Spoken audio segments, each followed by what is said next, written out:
Sir, सबसे पहले मैं अपनी पार्टी ऑल इंडिया मजलिस इत्तेहादुल मुस्लिमीन की जानिब से आप सभी लोगों का शुक्रगुजार हूँ। आप सबका यहाँ जुड़ना इस बात का गवाही देता है कि हक़ की आवाज़ को कोई दबा नहीं सकता। ऑल इंडिया मजलिस इत्तेहादुल मुस्लिमीन सिर्फ एक पार्टी ही नहीं, एक तहरीक है। जो हक़ हमें नहीं मिल रहा वो लेने की ताकत है। हमारा मकसद बराबरी है। ये बहुत हो गया, इसलिए हम बराबरी की कुर्सी पर बैठेंगे इंशाअल्लाह। जैसे अकबर साहब आज चीफ मिनिस्टर के बराबरी की कुर्सी में बैठते हैं, वो मकसद है आज हमारा बैठने का भी। बहुत हो गई गुलामी। और चंद बात मैं जो लेके आया हूँ, मजलिस इत्तेहादुल मुस्लिमीन को लेके बहुत सारे लोगों में मैं देख रहा हूँ एक हलचल पैदा हो गई है। किसी भी हालत से मजलिस इधर नहीं फैलना, ऐसे जो लोग हैं ये कर रहे हैं, कोशिशें में लगे हैं। लेकिन उन लोगों को मैं एक बात बता देना चाहता हूँ, मजलिस इत्तेहादुल मुस्लिमीन जिस दिन से बनी है उस दिन से भी मजलिस को मिटाने की कोशिश कर रही है।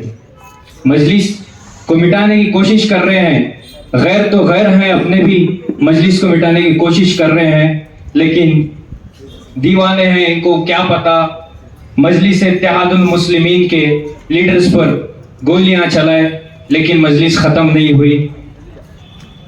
जेलों में डाला गया लीडर्स को, लेकिन मजलिस ख़त्म नहीं हुई। अल्हम्दुलिल्लाह लीडरों को खरीदा गया हमारे, मजलिस ख़त्म नहीं हो रही है।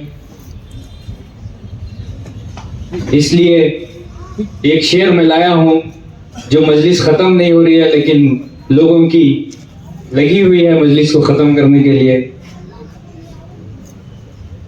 ख़त्म वो होता है जो अपनी मर्जी से खड़ा होता है। ख़त्म वो होता है जो अपनी मर्जी से खड़ा होता है। वो कैसे ख़त्म होगा जिसे अल्लाह के फजल ने खड़ा किया हो।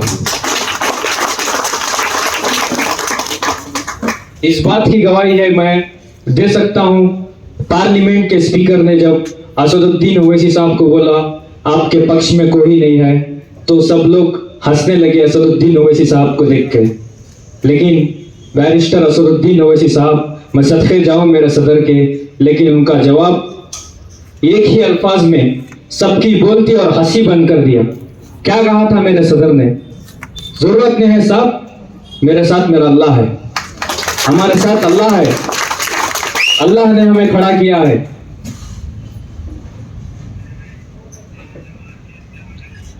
बात जब गुस्ताख पे आए तो लड़ने वाले मजलिस इत्तेहादुल मुस्लिमीन के लीडर्स हैं। जब यूसीसी का मामला आया तो लड़ने वाला हमारा सदर, एनआरसी का मामला आया तो लड़ने वाला हमारा सदर। आप लोगों के पास सबूत है, उठा के देख लो। 2 महीने पहले रायचूर आए, उसके बाद आंध्र प्रदेश आए, सब लोग नए में वक्फ बोर्ड को लेकर लड़ लिए, लेकिन अब शांत हो गए। आखिर तक जो डट के लड़ रहा है, आज तक जो लड़ रहा है, वो मेरा सदर नकीब मिल्लत अलहाज बैरिस्टर असदुद्दीन ओवैसी है। आज तक भी हिंदुस्तान के कोने कोने में जाके लड़ रहे हैं हमारा सदर बैरिस्टर असदुद्दीन ओवैसी साहब। हमारा मकसद सिर्फ एक है, नौजवानों को जगाना है। आज लोग बोल रहे हैं नौजवानों को भड़काते हैं ये लोग, मजलिस इत्तेहादुल मुस्लिमीन नौजवानों को भड़काती है। नहीं, हम नौजवानों को नहीं भड़काते। जो हक का सच रास्ता है वो दिखाना चाहते हैं। आप लोगों ने नौजवानों को गुमराह कर दिया, कौम की फिक्र नहीं दिखाई नौजवानों को, इसलिए हमारे नौजवान कहीं गुमराह हो गए। हमारा मकसद क्या है? जो कड़वा सच है वो नौजवानों को दिखाना है। दिखा के हमारी लड़ी, हम खुद लड़ने वाले बनना है, ये हम नौजवानों को बताना चाहते हैं। कॉन्स्टिट्यूशन सीखना चाहते हैं नौजवानों, सब हमारे साथ कॉन्स्टिट्यूशन सीखना है नौजवान, ये हमारा मकसद है।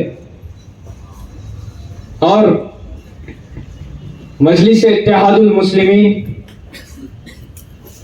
हमारे सदर मोहतरम के वालिद हैदराबाद में कहे थे, मैं यहाँ जो मुनाफिक हैं, हमारे दुश्मन हैं, उनको बता देना चाहता हूँ। इस बात को मेरा दिल गवारा नहीं कर रहा, कंट्रोल कर रहा हूँ, फिर भी उस शेर पढ़ने के लिए मेरा दिल कर रहा है। मजलिस इत्तेहादुल मुस्लिमीन बच्चों का खेल नहीं, ये सियासत हमारे घर की लौंडी है, हम उसके गुलाम नहीं।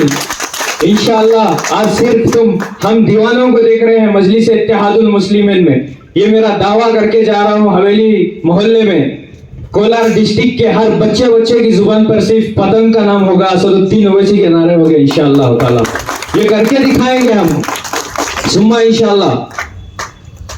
इसीलिए वक्त हो गया है हमारा परमिशन का, तो मैं आप सभी से यहाँ आने के लिए शुक्रगुजार हूँ। आपका कीमती वक्त निकाल के आए और हमारे नवाज भैया